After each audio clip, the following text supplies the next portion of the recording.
Hello, and welcome to the Mik One podcast, where I sit down with industry leaders to discuss the project-to-product movement.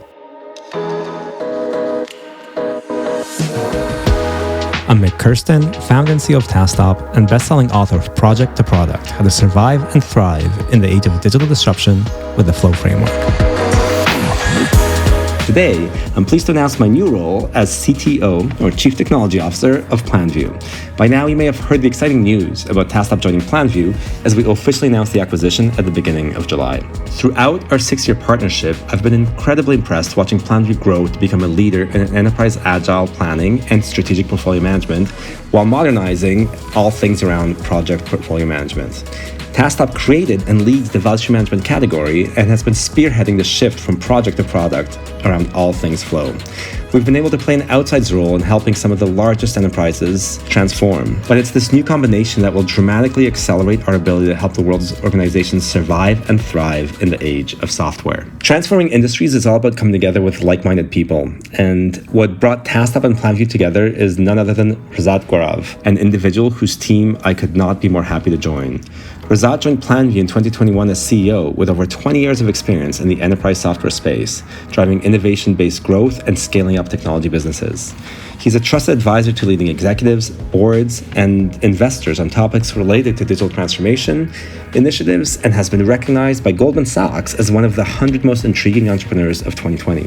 He's also engaged in various philanthropic and policy initiatives related to medical research, STEM education across minorities, and efforts to reduce carbon emissions. So with that, I'm thrilled to have Razat here by my side to tell you about his journey and the great work that lies ahead.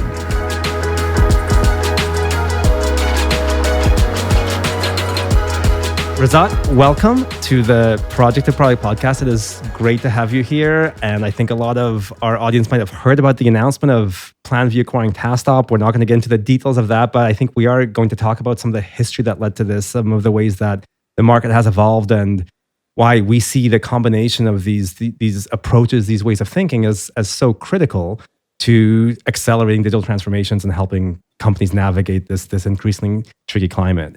But before we get into any of that, I would just love for people to hear some of the history and some of your background, your accomplishments with what you shared with me early on, almost a year ago now, where you took me through the way that supply chain management, planning, execution evolved, so some of your early involvement, because I think whenever we chat about this topic, and I just realized how we're just basically stuck in some very early phase of our infancy in terms of how digital and software work versus the kinds of things that you were used to seeing in the previous parts of your career. So why don't you, if you could just take us back to some of those early days of I2, maybe Blue Yonder, and just to take us through some of your history, some of your learnings. Sure, Mik. Thanks for having me. It's fun to be doing this podcast with you. Yeah, like you and I discussed, I think it was back in Seattle almost a year ago. I grew up in the software and technology space, building supply chain planning and execution systems, right, for over 20 years. And through those years, went through a lot of learning cycles, but a lot of the inspiration behind the early systems and processes and thought processes in making supply chain decisions happen was heavily influenced by the work of Eli Goldratt, right, and his theory of constraints. Supply chains, when we're thinking of product flows, when you're thinking of manufacturing, production, logistics, warehousing, distribution, fulfillment, it's a very complex, multivariate environment, right? And you're dealing with all kinds of constraints and bottlenecks. And Eli Goldratt's work was heavily influenced in some of the early systems that created constraint-based planning paradigms for the shop floor, the factory, for manufacturing, right? And that extended itself to the broader supply chain network as well. So that's where I grew up, and we built systems that were designed to bring efficiency, productivity, and supply chain systems were one of the early users of mixed integer programming and linear programming using optimization techniques, right, to help make smarter and better decisions. The number of variables you have is highly complex. And also, as a result of that, it's also highly variable, right? And as a result of that, in the last, I would say, 5 to 7 years, there's been a lot of usage and a lot of practical applied use cases of using machine learning techniques, reinforcement learning techniques in helping some of those predictions and those decisions happen, right? So that's my background, and I grew up in that space. Of course, when I started, right out of college, I got into management consulting, and that was in some ways a continuation of university, right? And then I joined I2, a company called I2 Technologies out of Dallas, that was a pioneer in supply chain planning and execution systems. And I was a product manager. I was a rookie product manager. I think I'm still a recovering product manager in some ways.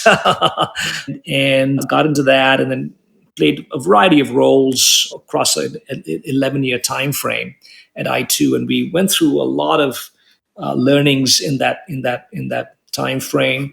Did a lot of amazing things, but also made a lot of mistakes, right? And learned a lot, in those years, and worked with a very, very smart group of people who were just brilliant. I just was very fortunate to have that opportunity. And then from there, we sold I2 to a company called JDA, which is now called Blue Yonder. I spent another 7 to 8 years there in various leadership roles. Expanded beyond my product management early days into more the go-to-market function, more general management functions. And then it led me to my first CEO position at a company called Llamasoft. Llamasoft was out of Ann Arbor, Michigan, another sort of pioneer in taking the whole notion of supply chain design and analytics to a different level. And that's where, that's also both I2 and Llamasoft had a very strong data science, what we call data science today, what, previously was called operations research, where using data and algorithmic techniques in algorithmic techniques could be simulation, optimization, machine learning, in making smarter and more intelligent business decisions for the customers, right? And I just love building products. I just love the magic of software. It still amazes me that, a company like Planview, we have the same product that gets used by hundreds and thousands of different companies across tens of different industry verticals, but it's the same code base, right? And it still applies to a bank as much as it applies to a manufacturer, as much as it applies to a retailer or an insurance company or a pharmaceutical company. I'm still amazed by that. It's so amazing that you can have one product that can be so widely and broadly valuable, just like Tasktop, right? And so that's my background, and I'm still on that learning journey, and I'm really excited about the next phase and in continuing that learning journey with you. That's excellent. As am I. And I, when we first met, I vividly recalled Mike Satterfield. He was our first institutional investor from Yaletown Partners. And we were looking at raising our Series A, and he said, look, what you need to do with the opportunity that you have, and he'd worked, by the way, with I2, the opportunity that you've got is to do for software and value streams and digital what I2 did for supply chain. So could you just take us a bit more through that? Because I think so many listeners have, they've studied Goldratt. Obviously, a lot of the literature in the Agile and DevOps space is really derivatives of Goldratt's work. But again, the way that you talk about it, the way that it is really so grounded in data analytics and these solutions that you created as part of that entire movement. Could you just take us through how some of that worked, how some of it came to be, and really, I think what we're going to see is a lot of what you've already done repeating itself now for technology. So yeah, it'd be great to hear your perspective on how that evolved through your tenure there. Yeah, I think there are a lot of parallels, frankly, that I think we can learn from, and of course, there's some nuances and specifics that are different when we talk about digital transformation or the business of software development or delivery or transformation on a broader scale. But look, I think it starts with really understanding the flow, right? In supply chains, as you're talking about the flow of products in one direction, but also the flow of information in both and every direction, right? So there's demand that's flowing from customers or customer's customer upstream, right? And that's a demand signal, a unit of demand, and then you're trying to make the product available either as a manufacturer or as a retailer or as a distributor, and you're trying to position the product in a way that it can fulfill the demand. I mean, so the essence of supply chain management is about balancing and matching demand with supply, right, in the most profitable way possible, in the most efficient way possible, right? That's the simplest way I can dumb it down in simple English. And so when we built our systems, we realized the real world was a lot more complex than that simplistic representation, right? Because you've got a plethora of different functions in an organization involved, right? And you've got people who are in sales and marketing that are typically the ones that are providing that demand signal from the customer, right? You've got people, who are doing the sourcing of the raw materials of component parts, people who are doing the manufacturing and production, you have people who are actually moving the products and so on and so forth, right? So all these are different functions, and just like in any organization, you've got functional silos, right? So while each function can be optimized, in reality, that product flow sometimes under delivers, significantly, because you're not looking at the end-to-end supply chain across those functions, right? I think you probably identify with that same problem that exists when it comes to development flows, or flow of value, or flow of work, right? In a more general context as well. The first thing we had to do was to realize that we need to build a data layer that needs to have some notion of a semantic, right, that allows these different functions to kind of talk the same language, and to be able to have one version of the truth, and to have the ability to get some level of transparency and visibility across these functions, right? And so again, a lot of parallels to the work that you've been doing, and of course the work that we're doing now at Planview as well together. And then like in any kind of network or flow situation, you've got lots of different constraints, right? Constraints could be, in the supply chain world, could be constrained in how much can you manufacture, or what's your raw material availability, or a constraint could be how much can you process through a warehouse, or how many dock doors do you have for receiving and shipping products, right? Just like you have constraints in when you're thinking about the flow of work or flow of software, right? Development. You've got constraints in terms of resources, and especially those resources and that have a certain capacity for a certain skill set. You've got constraints in terms of capital. Sometimes no organization in the world has infinite capital and resources, right? So part of what we had to do as we were building these systems and helping mid-sized and large organizations really optimize their supply chains, was to get the data right, to get a common language that they could communicate across these functions, and be able to have a clear representation of these constraints, these operational constraints, right?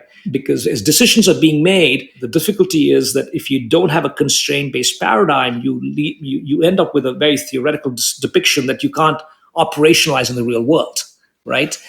So that's how we build these systems over time. And of course, there wasn't one system that did everything. We had logical modules that kind of mapped, but again, with a common underpinning of data, visibility, and decision sciences, right? And the other thing I'll point out is that in supply chains, there's some added complexities, because the dependencies are not only on these functional silos that exist within the organization, you're also dependent on third parties who are trading partners. So think of like a Procter & Gamble moving their products, right? They're dependent on the carriers. Could be over-the-road trucking carriers, could be ocean container carriers, you're dependent on your suppliers. Think of the automotive industry. They're highly dependent on their tier one and tier two suppliers, right? And so similarly on the other end of the supply chain, you're dependent on your customers and your customers' operations. So the dependencies and the impacts are obviously complicated enough within your own organization with all the functional silos we talked about, but also they get compounded with all these external exogenous factors as well, right? But doing all of that while having that objective function of, how do you do that at the least cost with the least amount of inventory, but the highest level of service, right? I mean, that's ultimately the business outcome that you're trying to achieve, right? And so all the decisions and all the systems we built had the notion of a certain service level in the supply chain world leads to like on-time delivery performance, right? Or like if I'm a tire manufacturer like Michelin, can I guarantee 2-day service to any customer in the world, right? Or do I need to do that across every customer because that's going to be very expensive? Maybe I need to segment my customers. So segmentation becomes a very important technique. And for each segment of the customer base, I have a different service level approach to and then I orient and design a supply chain that is helping me achieve those service levels. And then with those service levels in place, how do I minimize the amount of inventory I need to carry on my balance sheet? Because that leads to cash flow. And how do I do that in the most profitable way, meaning minimum in terms of operating costs?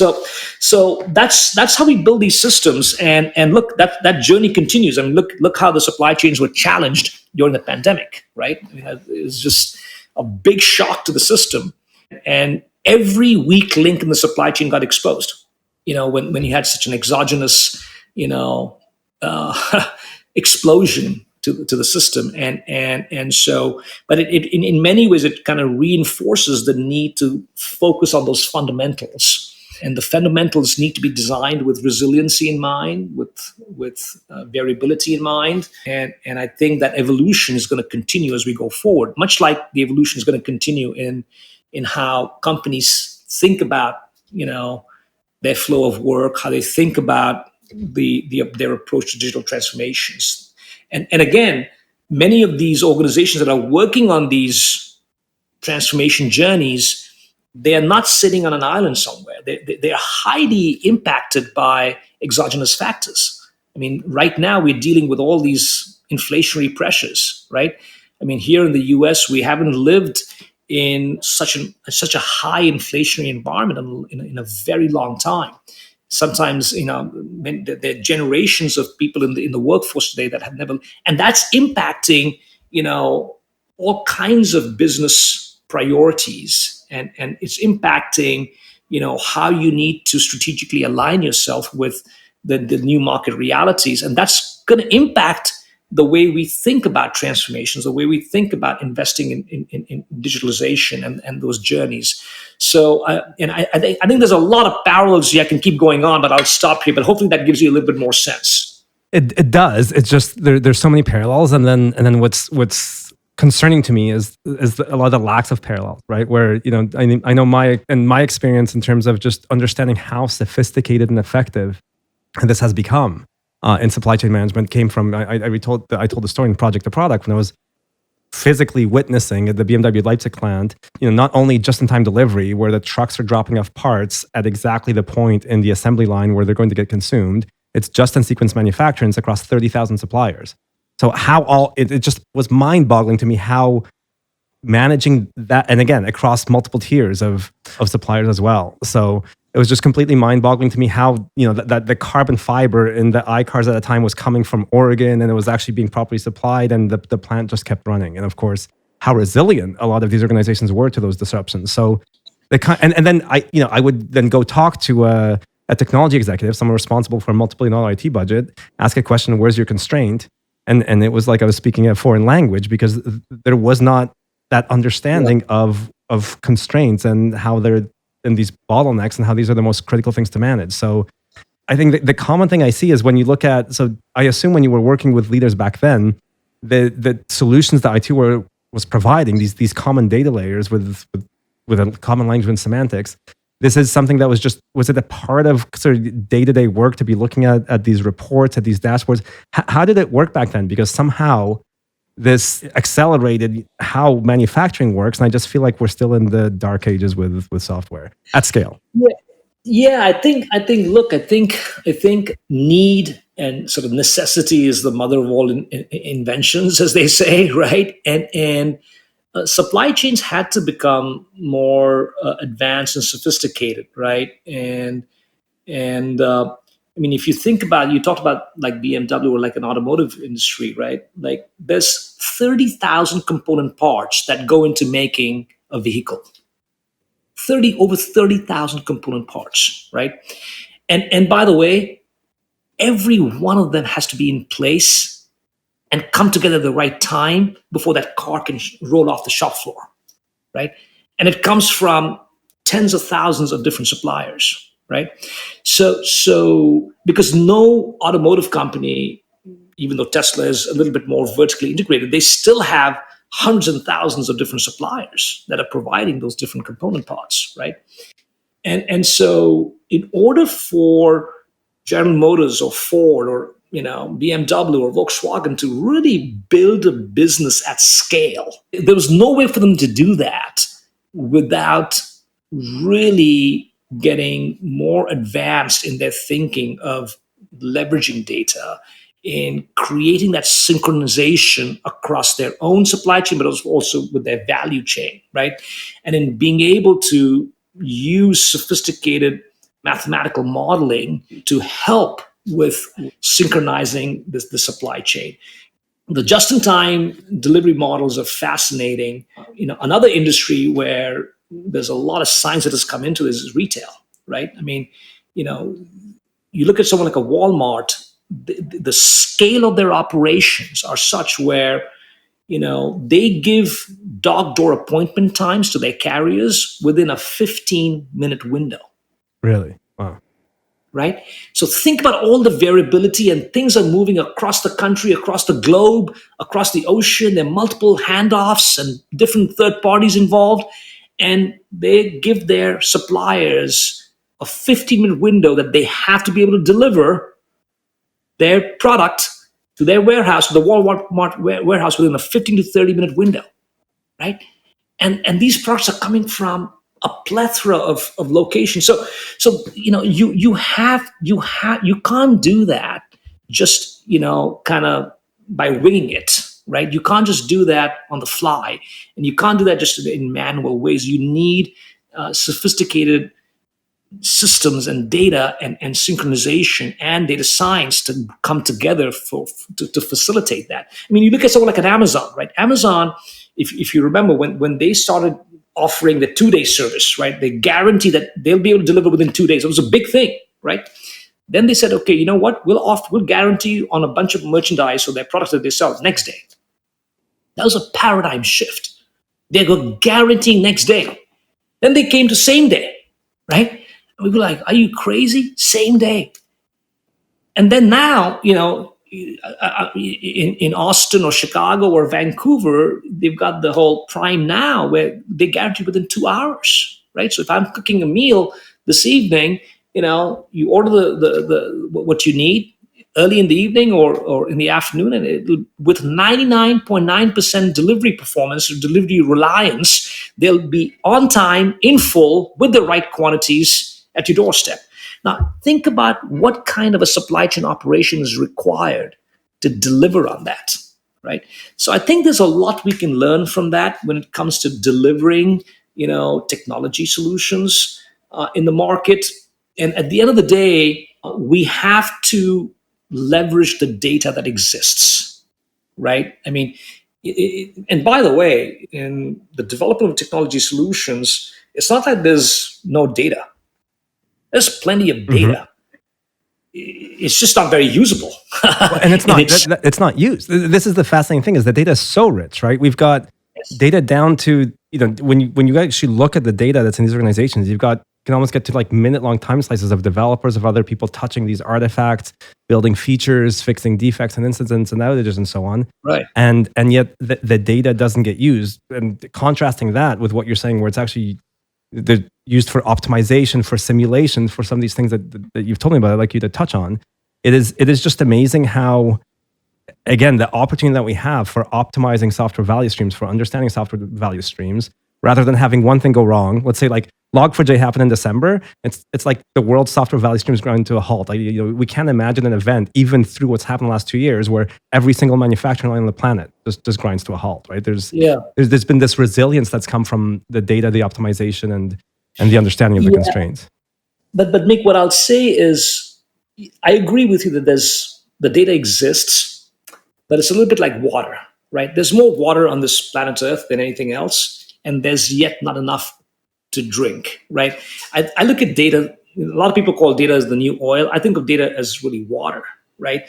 Because there's so much data. We're all swimming in data all over the place, but it's not curated. It doesn't have, a semantic layer that people can talk about the same data elements while using different tags and semantics in a cohesive way. And then the data is not synchronized in a way that it can be used to get visibility first, because that's the first layer. And that's part of what I'm so excited about what Tasktop is doing, because you guys have defined that semantic layer, right? When it comes to, developing and delivering technology solutions. And with that, you have a better chance, and you've got you need to have the connected fabric to integrate into a plethora of systems to get that data, curate that, with a common semantic layer. But then with that visibility, now we can use data science techniques and do the smart stuff. Now we can add intelligence to it, right? Just like in the supply chains, right? Is we can start now using, whether it's, and different techniques will lend themselves better to different types of use cases, whether it's simulation or optimization or machine learning techniques, to bring intelligence. But you can't bring intelligence without doing the heavy lifting in getting that water. Like, I'm sitting in Chicago today, and Lake Michigan is just outside my window here, and there's more water there, but it's not drinkable water. I've got to do something with that water, right? Before I can put it in my glass and drink it. And so it's the same thing with data. You got to get it in a shape and form, and in a way that it can actually feed these intelligent algorithm-driven engines to do the smart stuff. Yeah, and it is fascinating because a lot of these organizations, they've got their data lakes, and their data lakes are a whole bunch of dirty, undrinkable waters, as we all know, and the data warehouses. And I think it seems to me like the front office data, the sales and marketing data, the click streams and so on, there's a fair amount of maturity around, but all of the production, the portfolio data, how the financial data is connected, all of the development and delivery data, that's where it hasn't been done. So it would be actually good to just think back to how you did this, because you did mention with IT you were actually reaching into sales and marketing data, right? You were connecting across these different silos. I obviously completely agree with you, Razat.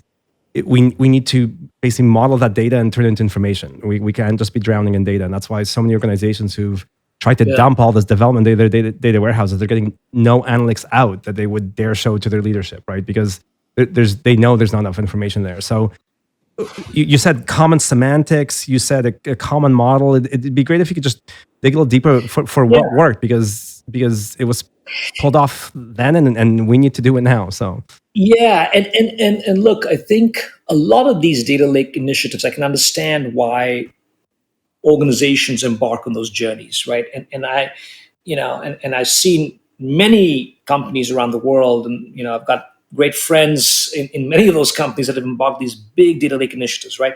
But the majority of them, they don't deliver much. And what I've learned over time is the single biggest reason why they underdeliver is because the team that's working on these data lake initiatives has not taken the time up front to step back and really think about, how do you want to use this data? What are the types of decisions you want to make using that data? What types of outcomes are you trying to achieve, right? And companies, and organizations just go and jump on this big data lake bandwagon without taking the time to think about the business objectives that they want to address, right? Because most of those big bang data lake initiatives, they don't succeed, but the ones that do succeed, if you learn one of the common attributes you'll find in them are that they are very clear about what types of insights, decisions, business outcomes that they want to achieve. They've clearly defined those objectives very clearly, right? And then they've gone about curating the appropriate and relevant data in a sensible way, as opposed to a big bang. And then you have all this data, and then what do you do with it, right? So that's the first thing that I've learned. The second thing is the data needs to have context. What I mean by that is, based on, again, what types of insights or decisions or outcomes you're trying to achieve, you curate the data, but the data is not, the different elements of data, they're not sitting on different islands, right? You've got to also define, I'm going to use a big word here, you need to define the ontology, right? Part of it is having a common semantic layer. So you have a master data construct, right? So you're not using something like the same product that is depicted in 10 different ways in 9 different systems, right? You've got a common master data layer. So that's a semantic layer. But then the ontology defines how that product relates to all the other data elements around it. What is the interrelationship there, right? And look, this is the hard stuff. This is not easy, right? In my experience, Mik, right? But the prize, if you get it right, if you've really thought through up front what your objectives are and what kind of decisions and insights you're trying to gain, and you've framed the scope of that up front, and then you go about creating a common data layer around it with the right semantic layer, with the right context and ontology, man, that's what I want to drink all day long. You can do so much with it. Then you can feed those smart algorithms. Yeah, that is exciting stuff. But you're saying to work backwards from the decisions that need to be supported at business level. Yes. Because otherwise, a data lake without that kind of end objective or outcome in mind is typically not a very valuable. Then it's going to be like the Lake Michigan water. Right. And I mean, we've got technology executives with $100 million, multi-billion-dollar IT budget flying blind, who I believe, and I think you and I have had some conversations around, they're going to have to be making some difficult decisions over what we're likely to see in terms of the macroeconomic environment with potential contractions, recessions, and so on. So how do you, I guess, as a business leader, and in terms of the conversations that you have with your peers, how do you look at the kinds of decisions that organizations need to be able to make work at that strategic portfolio level, at the enterprise agile level, and in the end, in terms of maximizing flow through their value streams, where I think everyone's feeling capacity constrained already, and it could get worse? Yeah, the first part is don't wait for the crisis to happen to really start framing out a lot of these foundational layers we just talked about. You've got to start that journey. If you haven't started that journey as an organization, you need to get on that bandwagon pretty quickly. But the journey is not to just adopt the next fancy hotshot technology, right? It's really, the journey starts with introspecting as an organization and as a leadership team. What are you trying to achieve, right? What are the types of decisions you're trying to drive? And look, that's not so straightforward. Somebody sitting in a dark room somewhere can't figure that out all on their own, right? That requires organizational alignment and discussion and debate and hashing out, right? That's the hard stuff that companies have to do. But doing that up front will really help you figure out and scope out what are the enabling technologies you're going to need. What are the enabling or the relevant data sets you're going to need, right? But that preparation, that work, to me, is very foundational and has to start. And if you've done that, right, the good news is when you have these exogenous, disruptions, or you have, times of uncertainty like the one we are navigating through right now. No one knows right now, are we in a recession? Are we not in a recession? Are we in a slowdown? Are we not in a slowdown? How long is the slowdown going to last? no one knows. No one has a crystal ball, right? But if history has taught us anything, one of the most powerful techniques to navigate through this is what if scenario planning. But to do what if scenario planning, you require to have made the investment in the underlying capabilities, and part of that is this foundational layer of the relevant contextualized data, right? And of course, together with that, capabilities that help you run those scenarios in a rapid form and provide insights. Ultimately, I still see a lot of organizations making decisions from a gut feel, right? Or making decisions based on some hacked up, quick and dirty spreadsheet model, right? And look, in many situations that may be okay, right? But with the magnitude of change, the frequency of change that we're all experiencing, right? That's not enough anymore, right?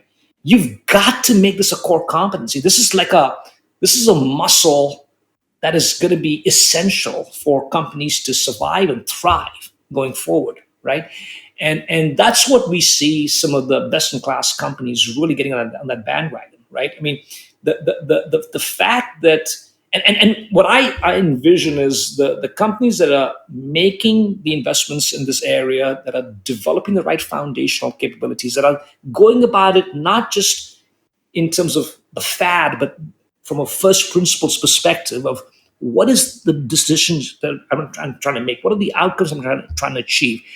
How am I going to now align my foundational capabilities, my technology investments, my portfolio of change initiatives? How am I going to align all of those together? How am I going to prioritize those? How am I going to deploy and allocate my finite resources and capital? Those are the kinds of companies that will, I think, pull far, far ahead of the rest of the pack, right? And by the way, all these things that I'm talking about, this is not just the responsibility of, the IT person. This is a business imperative, right? And by the way, the lines between business and so-called IT have blurred, right? You're seeing more and more organizations where the former CIO is now the CEO, right? Business is technology, technology is business, right? And so they have to come together in order to really transform and have, and really thrive in this go forward digital age. So another way of looking at this is, I think, pace of change is not going to slow down. What we've seen in terms of change in the past 5 years is greater than what we saw in the previous 25, 30 years. And what we're probably going to see in the next 5 years is going to be far greater than what we've seen in the last 50 years, right? So this is no longer a nice to have capability, and I think it's a must have core competency no matter what industry you're in, whether you're in banking or insurance or retail or manufacturing or automotive or pharmaceutical or life sciences. Thinking through these strategic elements of the decisions and the outcomes you're trying to achieve, and aligning those with your technology and your broader transformation initiatives, and then preparing the foundational capabilities of data that surround it along the lines of what we talked about is very fundamental to the go-forward enterprise. I could not agree more. And it's just fascinating what happens when it's not in place. So I was working with a company during the pandemic, and I hadn't actually realized that they'd undertaken this decision. But because of this separation between the business and technology, and this lack of understanding of the economics of flow, they did one of the crazier things I've seen in terms of resource reallocation. They basically cut a person from one person from every team across hundreds of teams. And so, because again, they didn't understand some of those fundamental dynamics, which are somewhat similar for creative work to supply chains, but of course, it's actually people. It's teams that have to learn how to work together. They crippled every single team, instead of course, going to the parts of the organization where they were seeing the demand signals fall and making sure they actually focus the reallocations or any cuts that they need to make there. So Razat, what you're saying though is that the organizations that don't see this are the ones that are going to keep fundamentally making these kinds of mistakes, right? These categories of mistakes. Whereas the ones who can actually get the right kind of data, understand, and I guess I would like you to touch on this because the way you think about this, I found extremely helpful, is actually have an understanding of both capacity and of demand, right? Because I think so much of what's going on is there's no CEO out there of a technology company or of a bank that wants to become a more innovative technology provider that doesn't want great digital experiences. But there's no understanding. There isn't this data layer that's common across everything that's saying, okay, well, here's our current capacity. Here's where we're actually falling under piles of technical debt. Here's an opportunity where we can actually move faster in our portfolio. So can you just speak a bit to that in terms of this challenge that so many companies have right now, is that there's so much demand, but there's this demand capacity mismatch. Yeah. I've spent the last 25 years of my life trying to balance demand with supply and capacity, right? And understanding the demand signals is really important because it's an input into any and all decisions, right? And I can talk to you a lot about just demand itself, right? Like because sometimes you talk to five people in the same organization on what they think the demand should be, you'll get six different answers, Right. right? And so thinking about how do you create a single view of demand across the enterprise in itself is a significant effort. And then balancing that with capacity and in knowledge work and technology solutions, obviously the biggest capacity that you're dealing with, constraint capacity you're dealing with, is resources and capital, right? And so doing that is always an ongoing thing. And then you've got something called timelines because not everything can be, if you had infinite time, thinking of the extreme, you could deliver anything and everything, right? But we don't have infinite time, and things are changing as we go through that infinite time. So you got to have those feedback and learning cycles and the ability to learn as you go along. But balancing demand with the capacity and supply of resources and capital, in my view, it has to be a continuous process, right? It cannot be just something that you do once a year or once a quarter, right? I mean, I see companies doing it on a monthly basis now, and some companies are doing it on a bi-weekly basis, so every other week, right? And because things are changing much more rapidly, right? But again, in order to do that effectively, you need to have invested in the underlying data foundation, right? And when you have that, and by the way, sometimes if some of the lead times you're working with are going to be very long, right? That's where demand is not just a fixed unit input, right? Demand is also variable, right? And there'll be some other external elements that will be variable as well. And so if I'm trying to develop a product, the lead time to develop that product is not going to be something I can deliver within 2 weeks or a month. It's going to be a longer investment because of an R&D cycle or whatever the case is, right? This is where using demand not just as a fixed deterministic input, but as distribution curve, as a function, that's where simulation is a very, very potent technique in being able to model that out as you're trying to make decisions on how best to prioritize and allocate your capacity and your resources, right?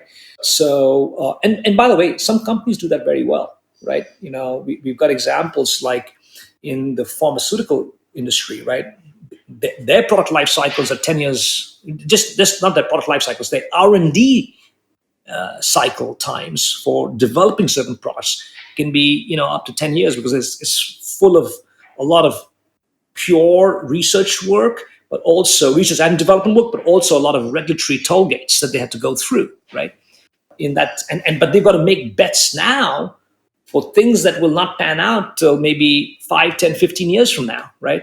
So that's where I think simulation and stochastic models are very potent, right? In trying to inform those decisions, because in that time frame, all the inputs that go into making that decision, they're not going to be deterministic. They're not going to be static, right? They're going to be changing over time. And that's where modeling those as variables or as functions with different distribution curves can be a very potent way. a very smart way of making those decisions. Right. And all of this should apply to what we're doing, right? If we're going to have increased capacity in terms of the let's say the developers we're hiring on, we should be able to actually get a simulation of what that's going to deliver and how it's going to help meet the demand curve. And again, if we could just properly model, visualize, quantify both demand, supply, and capacity for software value streams, we'd be there. So and Razat, I think that you and I have spent a lot of time thinking about, okay, how do we get there? How do we get this industry there? I love the fact that the vision that we built out for this, we're making public with these 3 waves. We'll link to some materials where you can read more about that. But just take us through those 3 waves, right? Because in the first wave, it is about getting more of that data, but then of course feeding that and the way that you've taught me to think about this in terms of driving that decision making, getting to that next stage of not just data but analytics, insights, and things like simulation, where we can actually play out scenarios of these extremely consequential things. We're affecting a lot of our staff, our customers, the viability of and the future of our companies. So if you could take us through those 3 waves, I think it'd be great for our audience here to hear that, because I think that is how we can start across the industry bringing about these changes. Yeah, look, I mean, the exciting thing is, we've been on this journey. It's not like we're just starting this journey together, right? We've been on this journey now for several years. To me, the first wave is really in getting that data from the plethora of systems that are involved in that application development delivery lifecycle, right? And curating that in a way that you have that single pane of glass, or what I was talking about, that common semantic layer, which is part of your flow fabric that you've really developed the platform around, the Tasktop platform around, and being able to really have visibility into. I mean, I've run software businesses I've been in the software business for 25 years, and I can't tell you, every time when I'm dealing with our engineering and development team, there's always been a black hole, right? Where are we at in that life cycle? How do we measure? Are we doing well? Are we not doing well? What is the opportunity for improvement, right? You can't do any of that till you're able to bring all this data together from Jira and ServiceNow and Deo and a whole plethora of different systems, right? And so to me, wave 1 is taking that, right, and really being able to bring that to form in the context of technology solutions, in the context of software development initiatives. And most companies are investing in transformations. Most of these investments are taking on the shape of digital transformation, and a bigger share of wallet of digital transformation, no matter what industry you're in, is going into developing software, whether you're developing it in-house or you're contracting it out to a third party, right? So that's a growing share. And the reason why that is because companies are realizing that this needs to become a core competency. It's no longer just, somebody else's job to develop software. Even if you are a bank, if you're Goldman Sachs, you've got more software engineers than you have bankers, right? So software development has to become a core competency for a lot of these companies. So to me, that's all about wave 1, is to bring that single pane of glass and to provide and change that black box into something that you can see and have visibility to and measure and really see where you are in that journey of delivery of value with whatever you're trying to achieve, right? On those technology initiatives. So that's wave 1.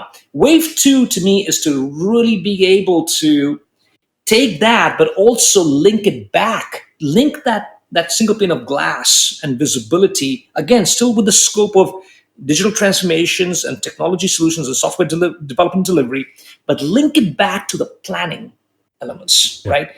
Because as things are happening, you've got to now that you have this visibility, what levers can you use, whether it's resources or capacity or even changing maybe all the way fundamentally your ultimate OKRs, right?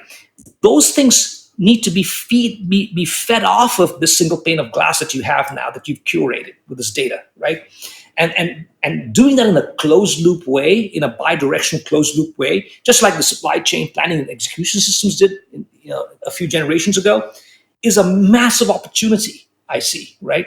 And then wave three is to take the same constructs that we talked about in the context of technology solutions and digital transformation, software development, delivery, but apply that same flow fabric and that context to the broader flow of work that's happening in the enterprise, right? Companies are spending so much time and effort on all kinds of initiatives, right? And so many of them are so disconnected from each other. And in some cases, everyone is running hard and running fast to sometimes stay in the same place or go backwards. It's like Alice in Wonderland, you know? And so we have to get a hold of that. We've got to get, and the way to unlock that is to get visibility, much along the same lines that we talked about, and then to close the loop again with the planning layer, whether it's resource capacity planning or financial and funding or capital allocation planning, right? And close the loop. And to me, that's what will really help us move the needle forward, right? In a dramatic way. Because the shortcoming is not, any company can create a very elegant strategy. And most companies do, right? Most large and small size companies, they create an elegant strategy and beautiful charts, well thought out, sometimes even well socialized, right? The challenge is not in creating the strategy. The challenge is in achieving the business outcomes and delivering and operationalizing those strategies. That's where the big gap is. And in my vision, and this is sort of like what you and I have talked about, make us wave three, is if we're able to apply the same flow fabric and connect the dots and provide that visibility, that single pane of glass to the broader scope of work that's being done in the enterprise, and link it back to the resource and capital allocation decisions you're making, I think we have the opportunity to really move the needle in companies achieving the outcomes that they want to achieve, right? In a way that I think can completely change the underlying architecture of how these companies function. And that's what excites us all about this combination. Well, and Razat, I think you also said to provide the feedback cycles to that strategy, right? Because I think you did mention how critical, especially in changing markets, macro environments, and so on, those fast feedback cycles are, right? So somehow making sure, yeah. Yeah, it's so key because typically companies come up with a 3-year or a 5-year strategic plan, right? Well, the world changes very dramatically in that time frame, and by the way, it's not changing only 3 years from now. It's changing every month, every quarter, every year, right? And so one of the underlying design principles in how you're going to be operationalizing and achieving these outcomes is to have those feedback loops and those learning cycles. That's to me is very fundamental. It's something that is fundamental to an initiative or a product of any shape, size, or scale, right? Is that notion of closing the loop with those feedback cycles. Yeah, amazing. And I think this is how we'll get the industry there. And I think that the story you and I shared recently of just how powerful it is when this is happening, right? When Tesla's seeing a supply chip shortage, realizing that the demand signal for lumbar support chips is not that high, that they can repurpose those chips for elsewhere in the car. And all of this is updated in the software and the software platform. And then the assembly line nearly overnight is can we just please get that to the world's software enterprises? And I think these 3 waves are exactly how we'll do that. So amazing. Absolutely.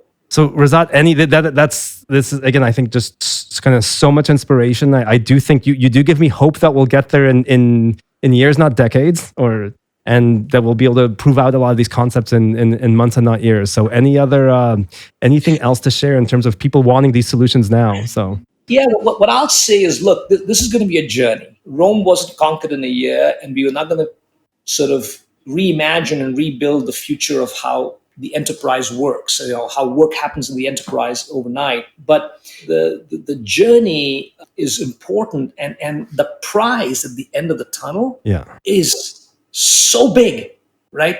That and it's, obviously we're pursuing it, but I'd encourage the entire industry to pursue this, right? The opportunity is big, and the time is now to embark on this journey. And I'm just so excited that we're going to be working on it together, hand in hand. And that's what gets me up every day in the morning, excited, and it's because the opportunity is big, the prize is big, and the impact this can have on so many fronts is so massive. Yeah, no, it is amazing. You just make me remember when I recall Jeffrey Moore mentioning, like, always look for the next $1 trillion problem. And what we've done is measured companies' value streams, seen that more than half of them are waste and wait states. So there's $1 trillion of value somewhere to be unlocked here as we move through these waves. Yeah, I mean, if you just put some numbers, just look at any numbers, like latest projections I saw from IDC is over $7 trillion is getting invested on just digital transformations globally, right? It's a big, even if you don't believe that number, cut it in half. Yeah. It's still a big number, right? And oh, by the way, over 70% of those digital transformation initiatives, they don't deliver the ROI. And so envision, so to your point, there's a lot of waste. Just like in supply chains, there's a lot of waste. We throw away so much food, right? And yet people are dying of hunger, right? And that happens because of the supply-demand imbalances. Similarly, in the flow of work and in the flow of software development and technology development, right? There's a lot of waste. And I think as we think about a world that's more sustainable, a world that, we can future-proof for our next several generations, we have to remove the waste from the value chain around that is involved in digital transformation, that's involved in the work in the enterprise. And if that can happen, it's gonna mean great things in terms of productivity improvements, efficiency improvements, and things. But frankly, it'll also have a big impact on sustainability, right? And right now we see, and we saw this during the pandemic, right? People are working so hard. There's mental exhaustion, right? People are just fatigued. We're spending more energy on things, physical energy and mental energy, right? And so to me, that's also part of the opportunity is that $1 trillion opportunity is to future-proof this for our future generations by having a more sustainable approach to moving forward and doing the work and delivering on these technology innovations. That's awesome. And I think so inspiring, Razat. And I am absolutely honored to be on this journey with you. And I think we're going to have to continue sharing out our learnings as we surf these 3 waves. So I think this has been hugely valuable. Thank you so much for joining. And we'll have to have you back and give a progress report on how we're doing on helping these organizations and helping all this value get unlocked. Because I think the vision is clear, and we shouldn't mistake it for a short distance. But I think as you outlined it, I think it is absolutely something we can deliver on. So thank you so much, Mik. Totally enjoyed the discussion. Thanks for having me. Thank you to Razat for joining us for this special episode of Mik One. For our listeners who are wondering, yes, the Mik One podcast will definitely continue with a new episode every few weeks, and you can hit subscribe to stay in the loop. For more, follow me in my journey on LinkedIn, Twitter, or using the hashtags Mik+One or Project to Product. You can also follow Razat on LinkedIn. You can also search for Project to Product to get the book, and remember that all of our proceeds go to supporting women and minorities in technology. Thanks, stay safe, and until next time.